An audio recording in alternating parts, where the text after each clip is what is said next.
In this video, I'm going to discuss the process of web publishing, e-commerce, and then different applications of the internet. So let's begin with the concept of web publishing. Web publishing is a process that is used for the development and maintenance of websites. यानी web publishing के process को use करते हुए हम अपनी websites को develop कर सकते हैं. यहाँ पर हम एक चेंज कर देते हैं वेब पेजेस को वेबसाइट्स से आप रिप्लेस कर दें. तो वेब पब्लिशिंग का बेसिक पर्पज़ ये है कि हम अपनी एक वेबसाइट क्रिएट करें, उसके बाद उस वेबसाइट को हम डेवलप करें, फिर उस वेबसाइट को हम इंटरनेट पे लाइव करें और उसके बाद जैसे हमने उसमें चेंजेस करनी है उनको कंडक्ट करें. तो इसके लिए कुछ स्टेप्स हमें फॉलो करने पड़ते हैं. The first step is plan a website, second one is analyse and design a website, third one is create a website, fourth step is to deploy a website, and fifth step is a maintenance of website. Now let's talk about plan a website. This is the first step. किसी भी चीज़ को create करने से पहले हम उसको plan करते हैं. यानी वेबसाइट क्रिएट करने से पहले हमने ये सोचना है कि हमने वेबसाइट बनानी किस टॉपिक पे है.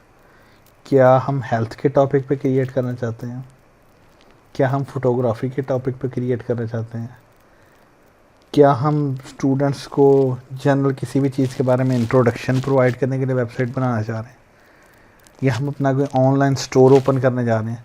तो ये सारी चीज़ें किस में आती हैं? प्लान है वेबसाइट में. To develop the basic idea about a website. For this we can consider our interests, we can consider the things we used to love, or we can create website for the intent of doing business, for earning money. ये चीज़ें आती है plan website में. Second step is all about analyzing and designing a website. जब हमने plan clear out कर लिया उसके बाद हमने एनालाइज करना है कि हम वेबसाइट को किस तरह से ऑर्गेनाइज करेंगे, कौन कौन से टॉपिक्स कवर करेंगे, कौन से टॉपिक एक्सक्लूड करेंगे, फिर हमारी वेबसाइट की मेन्यू किस तरह की होगी, उसकी कलर स्कीम किस तरह की होगी, उसका फ़ॉन्ट किस तरह से होगा. तो ये सारी चीज़ें हम एनालाइज करते हैं. इसके लिए हमें कौन कौन सी चीज़ें रिक्वायर हैं? हम अपने टॉपिक ऑफ इंटरेस्ट में दूसरी वेबसाइट्स देख सकते हैं जो दूसरे लोगों ने क्रिएट की. उससे हमें आइडिया मिल जाएगा कि उन्होंने वेबसाइट किस डिज़ाइन से क्रिएट की है, लोग उन वेबसाइट्स को कितना पसंद कर रहे हैं, कितना ज़्यादा यूज़ कर रहे हैं, किस टाइप की इंफॉर्मेशन है उसमें, क्या बहुत डिटेल्ड इन्फॉर्मेशन है या बहुत ही माइनर सी इंफॉर्मेशन है. ये चीज़ें हम एनालिसिस में करते हैं. The third step is create a website. This is the technical step. In this step, we use the knowledge of information technology to develop a website. अब वेबसाइट डेवलप करने के लिए आपको कुछ टूल्स रिक्वायर हैं. वो कौन से टूल्स हैं वो मैं यहाँ पर मेंशन करता हूँ. Tools required to create a website. सबसे बेसिक टूल जो हमारे पास है वो HTML. This stands for hyper text markup language. यानी इसमें हम डिफ़ाइन कर सकते हैं व्हाट आर द हेडिंग्स, हम पैराग्राफ डिफ़ाइन कर सकते हैं, we can define whole content of the website in HTML. The second language is CSS, cascading style sheets. We can use cascading style sheets to define the colors, the overall design and overall looks of our website. Then comes the jQuery. This is mostly used for animations, for sliders, for sliding pictures, for different sort of effects. And then comes PHP or ASP or JSP. These are all different languages which are used to develop a website. However, for quicker development of website, we are provided with WordPress, Joomla. These are the leading technologies that are used for creating website. For using WordPress, you don't need to master all these. There are a lot of built-in things in WordPress that you can use for creating a website, and you can follow a few simple and easy steps for creating the whole website. After creating a website, the next step is to deploy a website.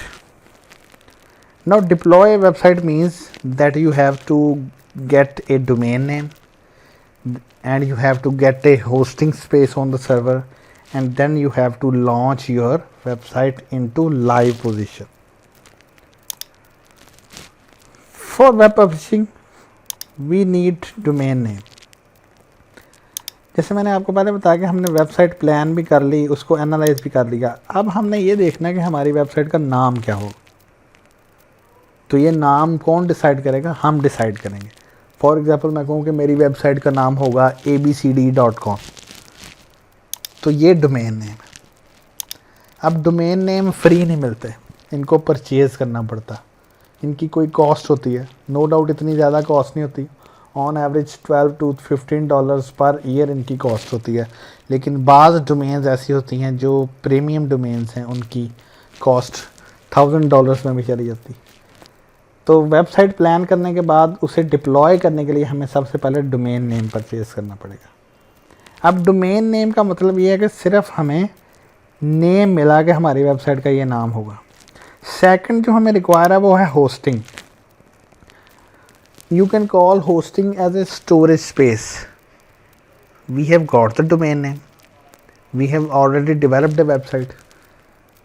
But where can we store the content of our website, or where can we store the web pages of our website? So we will be using hosting for storage of our web pages.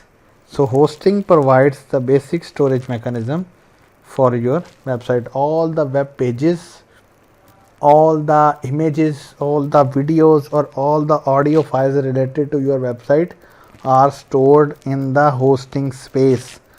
Hosting space is also not free. You will have to purchase it.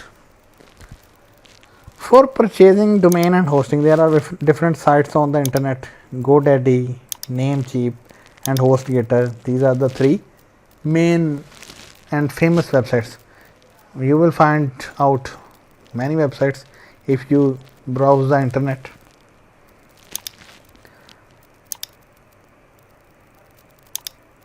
After purchasing the domain name and hosting, we have to connect domain name and hosting.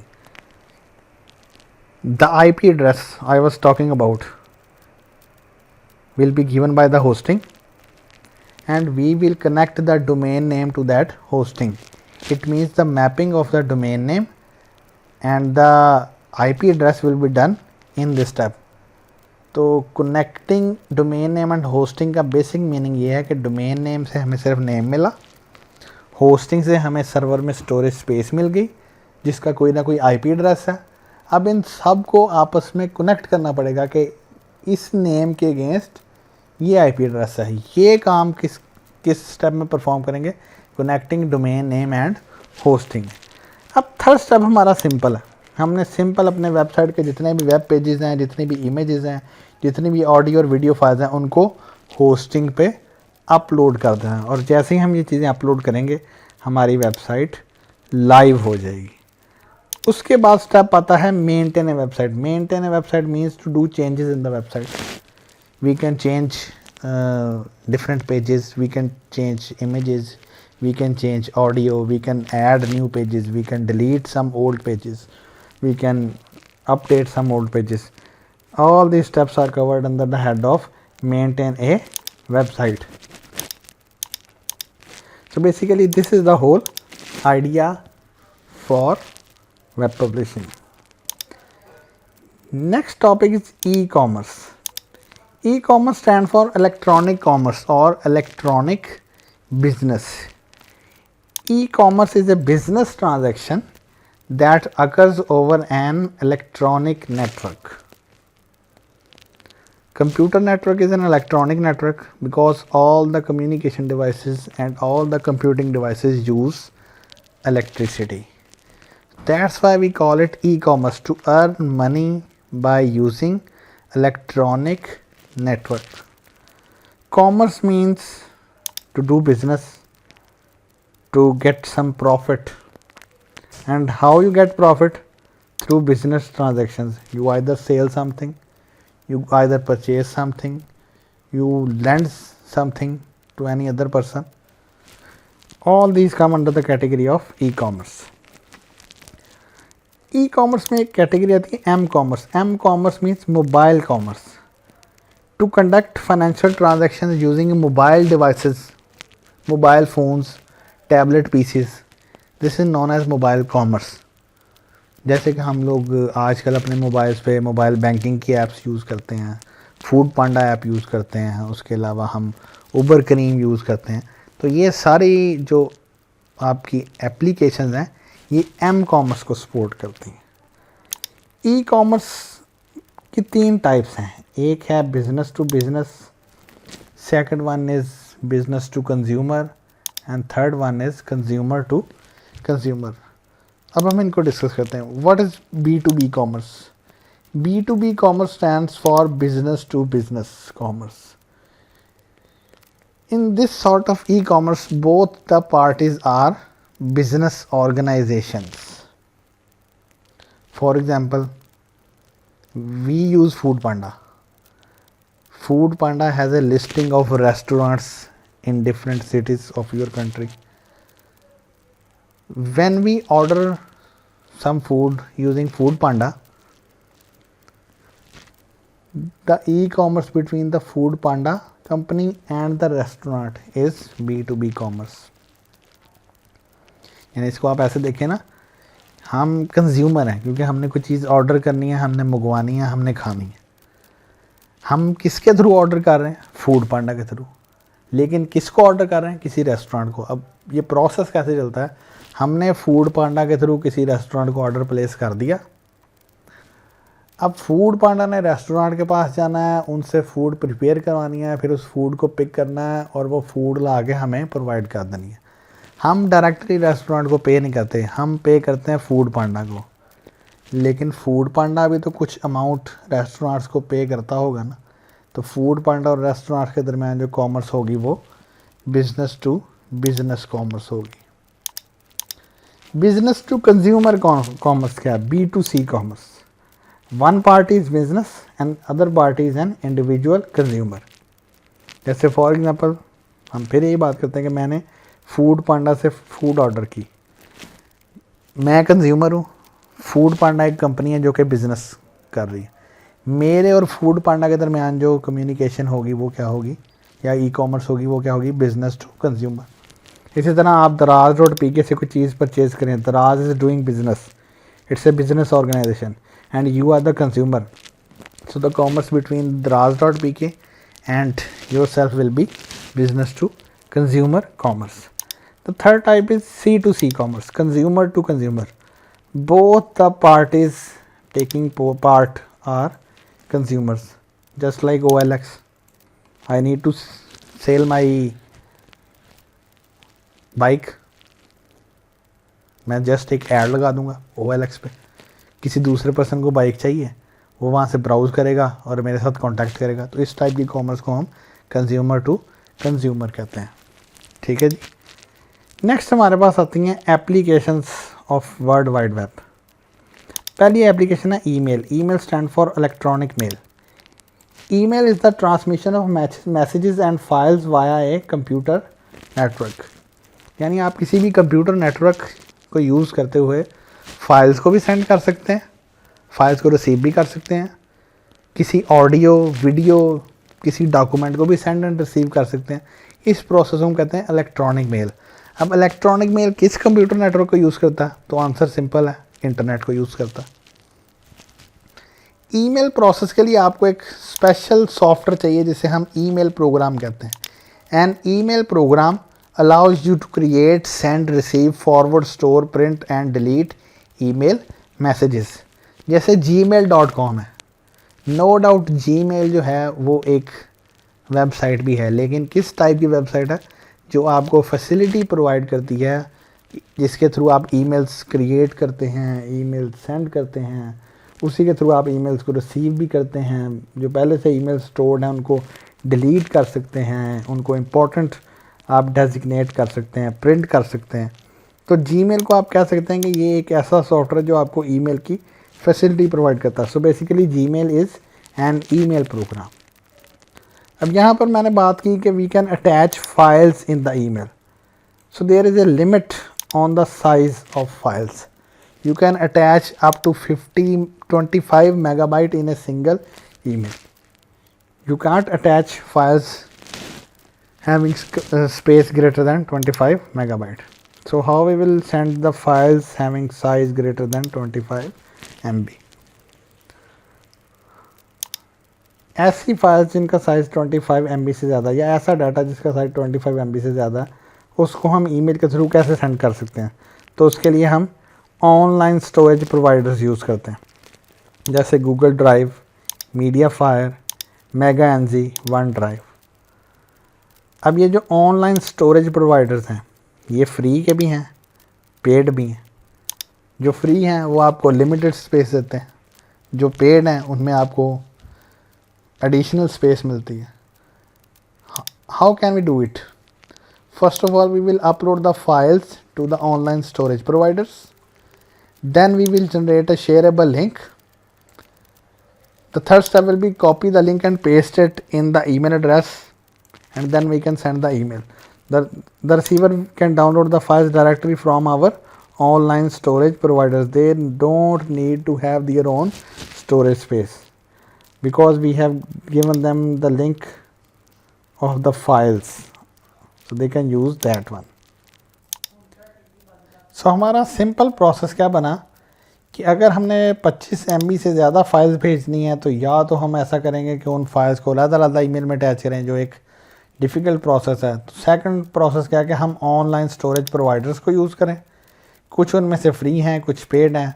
इस process को हम conduct कैसे करेंगे? हम सबसे पहले online storage providers पे अपनी फाइल्स अपलोड करेंगे, उसके बाद हम वहाँ से शेयरेबल लिंक जनरेट करेंगे, उस लिंक को कॉपी करेंगे और ईमेल के मैसेज में पेस्ट कर देंगे। उसके बाद हम इस ईमेल को सिंपली रिसीवर को सेंड कर देंगे और रिसीवर को फ़ाइल नहीं एक्चुअली मिलेगी, एक्चुअली लिंक मिलेगा। और जब वो लिंक ओपन करेगा तो वहाँ पर उसके पास फाइल्स को डाउनलोड करने का ऑप्शन आ जाएगा। तो ये एक बेटर वे है ज़्यादा लार्ज कैपेसिटी की फाइल्स को सेंड करने के लिए। नेक्स्ट हमारे पास टॉपिक आता है मेलिंग लिस्ट। मेलिंग लिस्ट किसे कहते हैं? A mailing list is a group of email names and addresses given a single name. जैसे फॉर एग्जांपल आप बहुत सारे स्टूडेंट हों किसी एक क्लास के, let's suppose BS zoology 4th semester के, आप में से हर एक का ईमेल एड्रेस हो। अब बजाय इसके कि मैं हर एक को अलग-अलग इंडिविजुअल ईमेल मैसेज भेजूँ, मैं क्या करता हूँ, एक मेलिंग लिस्ट क्रिएट करता हूँ। उस मेलिंग लिस्ट में आप सब के एड्रेसेस ऐड कर लेता हूँ और जब भी मैंने फिर ईमेल सेंड करनी हो मैं उस ग्रुप को सेंड करता हूँ, बजाय कि मैं किसी इंडिविजुअल पर्सन को सेंड करूँ। जैसे हम लोग व्हाट्सएप पे ग्रुप बना लेते हैं, हम इसी तरह हम अपने मोबाइल फ़ोन्स में फैमिली या फ्रेंड्स का ग्रुप बना लेते हैं। बिल्कुल इसी तरह एक मेलिंग लिस्ट है कि we will create a group. The group will contain different email addresses and the associated names, and when we want to send the message we will not send it to an individual person, we will actually send the message to the whole group। आप सबको वो message मिल जाएगा, मुझे आपके email address याद रखने की भी ज़रूरत नहीं है। इसी कॉन्सेप्ट को एक और जगह पर यूज़ किया जाता है। अक्सर वेबसाइट्स पर आपको एक ऑप्शन नज़र आती है सब्सक्राइब यूजिंग ईमेल एड्रेस। अब ये सब्सक्राइब करने से क्या होता है? जैसे आप किसी वेबसाइट को सब्सक्राइब करते हैं तो इसका मतलब ये होता है आप ये शो करवा रहे हैं कि आपको इस वेबसाइट में इंटरेस्ट है, इसके टॉपिक्स में इंटरेस्ट है, या अगर ये वेबसाइट कोई प्रोडक्ट सेल कर रही है तो उन प्रोडक्ट्स में इंटरेस्ट है। तो जैसे आप सब्सक्राइब करते हैं वो आपके ईमेल एड्रेस को आपके नाम के साथ किसी लिस्ट में ऐड कर लेते हैं। उसके बाद जब भी उन्होंने कोई प्रोडक्ट की प्रमोशन भेजनी हो या उन्होंने कोई नया आर्टिकल उस साइट पे पोस्ट किया हो या उस साइट पर कोई नई इन्वेंशन या कोई नई न्यूज़ आई हो, तो वो ऑटोमेटिकली सब्सक्राइबर लिस्ट देखते हैं और पूरी लिस्ट को ईमेल सेंड कर देते हैं। तो इससे प्रमोशन भी हो जाती है, कम टाइम में ज़्यादा लोगों में डाटा भी डिस्ट्रीब्यूट हो जाता है। तो बाज़ वेबसाइट आपको अनसब्सक्राइब की ऑप्शन भी देती हैं। अगर आप अनसब्सक्राइब करें तो आपको मैसेजेस आने बंद हो जाएंगे। जैसे यूट्यूब पे आप डिफरेंट चैनल्स को सब्सक्राइब करते हैं तो आपको चैनल्स के नोटिफिकेशन आते रहते हैं, और अगर आप अनसब्सक्राइब कर दें तो आपको नोटिफिकेशन आने भी स्टॉप हो जाते हैं। नेक्स्ट हमारे पास एप्लीकेशन आती है इंस्टेंट मैसेजिंग और IM। Instant messaging is a real time internet communication service. Real time का मतलब ये है कि सेंडर भी ऑनलाइन है, रिसीवर भी ऑनलाइन है, मैं मैसेज टाइप कर रहा हूँ और सेंडर साथ ही मैसेज को रीड भी कर रहा है और उसका आंसर भी प्रोवाइड कर रहा है। इंस्टेंट मैसेजिंग के लिए आपको कोई मैसेंजर सॉफ्टवेयर चाहिए, जैसे फेसबुक मैसेंजर, व्हाट्सएप, ईमो, वीचैट और फिर गूगल टॉक। ये सारे के सारे क्या हैं, इंस्टेंट मैसेजिंग के मैसेंजर्स हैं। नेक्स्ट हमारे पास एक टेक्नोलॉजी आती है चैटिंग। आजकल के दौर में हम मैसेजिंग को या इंस्टेंट मैसेजिंग को चैटिंग कह देते हैं, लेकिन अगर आप आज से 10-15 साल पीछे जाएं तो चैटिंग का मतलब ये नहीं था। चैटिंग का मतलब क्या होता था कि डिफरेंट वेबसाइट्स थी, उन वेबसाइट्स पे चैट रूम्स बने होते थे। हर चैट रूम का कोई ना कोई टाइटल होता था और उस टाइटल से हमें पता लगता था कि इस चैट रूम में टॉपिक ऑफ इंटरेस्ट क्या। जब भी हम इन वेबसाइट्स को ओपन करते थे, we use to get a list of chat rooms. Each chat room has its own name, had its own purpose. We could judge these by these names and descriptions. For example, वहाँ पर हमारे पास chat rooms होते थे computers के बारे में, technology, फिर उसके बाद फ़न के रिलेटेड, गेम्स के रिलेटेड। तो हम अपने इंटरेस्ट के अकॉर्डिंग चैट रूम ज्वाइन करते थे। अब जब हम चैट रूम ज्वाइन करते थे तो उसमें ऐसा नहीं होता था कि हम पर्सनल किसी एक बंदे के साथ चैट कर रहे हो। जैसे हम चैट रूम ज्वाइन करते थे, उस ग्रुप में जितने लोग होते थे, चाहे 100, चाहे 50, चाहे 1000, हर एक को पता चल जाता था कि कोई नया बंदा इस चैट रूम में ज्वाइन हुआ। तो अगर हम मैसेज टाइप करते थे तो वो ऑटोमेटिकली सारे लोगों के पास मैसेज चला जाता था। But we had option to select a specific person from the list to chat around. So ये भी टेक्नोलॉजी हम पहले यूज़ करते थे। नेक्स्ट हमारे पास जो टेक्नोलॉजी आ रही है वो है VoIP, voice over IP। Voice over IP enables users to speak to one another using internet, also termed as internet telephony। इसकी सिंपल एग्जांपल मैं आपको बताता हूँ। जैसे हम व्हाट्सएप पे ऑडियो कॉल करते हैं, व्हाट्सएप अब किसके थ्रू ऑडियो कॉल करता है, इंटरनेट के थ्रू।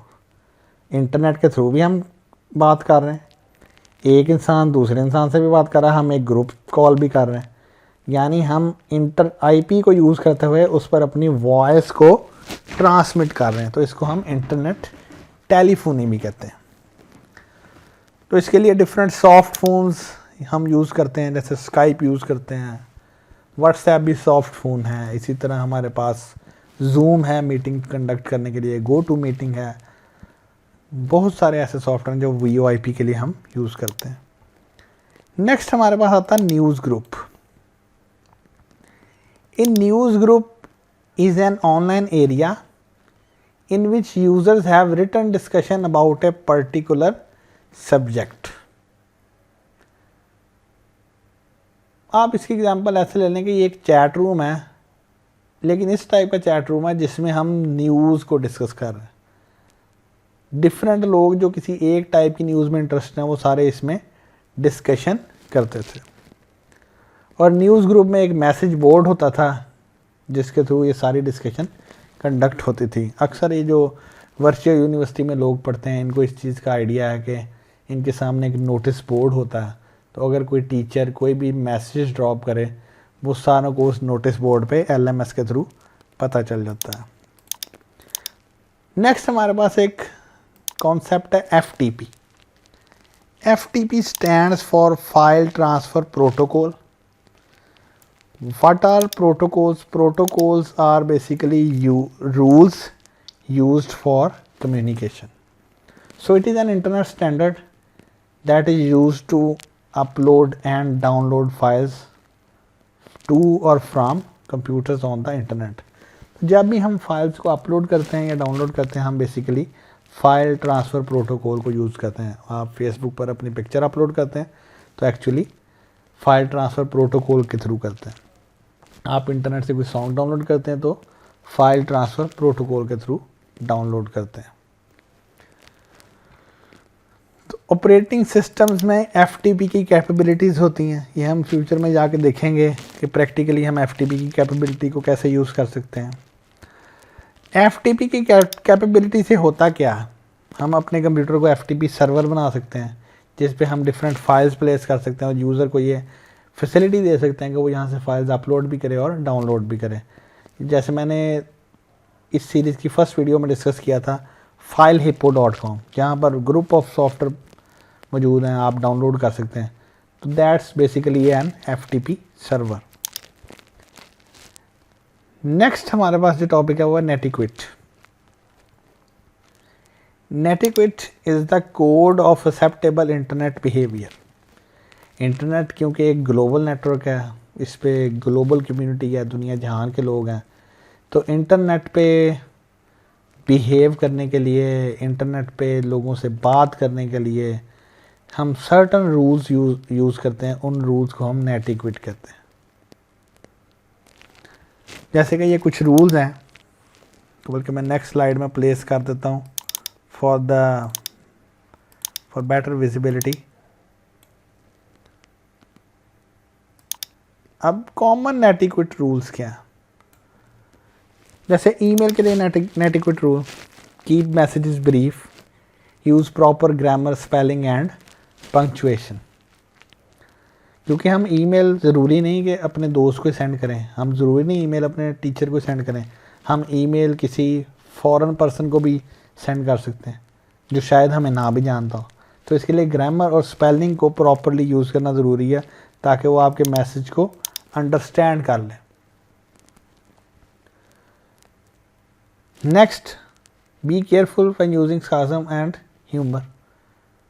नॉर्मल हम दोस्तों में मजाक करते हैं, लेकिन इंटरनेट पे क्योंकि ग्लोबल कम्युनिटी के लोग हैं तो यहाँ पर हमें तंज़ व मजाक करते हुए ख़ास ख्याल रखना पड़ता है क्योंकि आपकी बात को कोई मिस इंटरप्रेट कर सकता है। बी पोलाइट और avoid using offensive language. Read the message before you send it. हमेशा मैसेज को सेंड करने से पहले रिसीव करें, क्योंकि मैसेज सेंड करने से जो कन्फ्यूजन क्रिएट होगी उस कन्फ्यूजन को आप रिमूव करने में प्रॉब्लम होगी आपको। आप अगले बंदे को समझाने के लिए आपको बार बार मैसेज टाइप आउट करने पड़ेंगे। यूज़ मीनिंगफुल सब्जेक्ट लाइंस, यानी जो ईमेल में आप सब्जेक्ट लिखते हैं ना वो आप इस तरह से लिखें जो उसका पर्पस बता दे। जस्ट लाइक हम डिफरेंट एप्लीकेशंस का सब्जेक्ट नहीं लिखते कि application for leave, application for sick leave. तो जो सब्जेक्ट है ईमेल का वो आपके पूरे कंटेंट को डिफाइन कर रहा हो। उसके बाद इंसल्टिंग मैसेजेस नहीं यूज़ करने। उसके बाद नेटिक्विट ये बताता है कि रिलीजन को हम किसी ऐसी कम्युनिटी में ना डिस्कस करें जहाँ पर डिफरेंट रिलीजन के लोग हैं। उसके बाद स्पैमिंग नहीं करनी। स्पैमिंग क्या चीज़ है कि आप एक ऐसा ईमेल भेजो जिसकी इंटेंट जो है किसी का पासवर्ड ब्रेक करना हो या जिसकी इंटेंट जो है वो किसी का कंप्यूटर हैक करना हो, ये चीज़ नहीं करनी, ये नेटिक्विट है। उसके बाद ये इमोजीज हम यूज़ करते हैं, ये किसी एक्सप्रेशन को डिफाइन करते हैं, इनका यूज़ करना अलाउ है। उसके बाद डिफरेंट एब्रीविएशंस बताई हैं जैसे BTW बाय द वे, इसके बाद FYI फॉर योर इंफॉर्मेशन। उसके बाद डिफरेंट वेबसाइट्स हैं, वहाँ पर FAQ पेज होता है, फ्रीक्वेंटली आस्क्ड क्वेश्चंस। जब हम कोई आर्टिकल पढ़ते हैं, हमारे माइंड में कई क्वेश्चंस आते हैं, तो बजाय इसके कि हम डायरेक्टली किसी पर्सन को ईमेल करें, हमें चाहिए कि हम सबसे पहले एक फॉग का पेज जरूर रीड करें। वहाँ से हो सकता है हमें अपने क्वेश्चन का आंसर मिल जाए। तो ये बेसिकली नेटिक्वेट कुछ रूल्स हैं, ठीक है जी।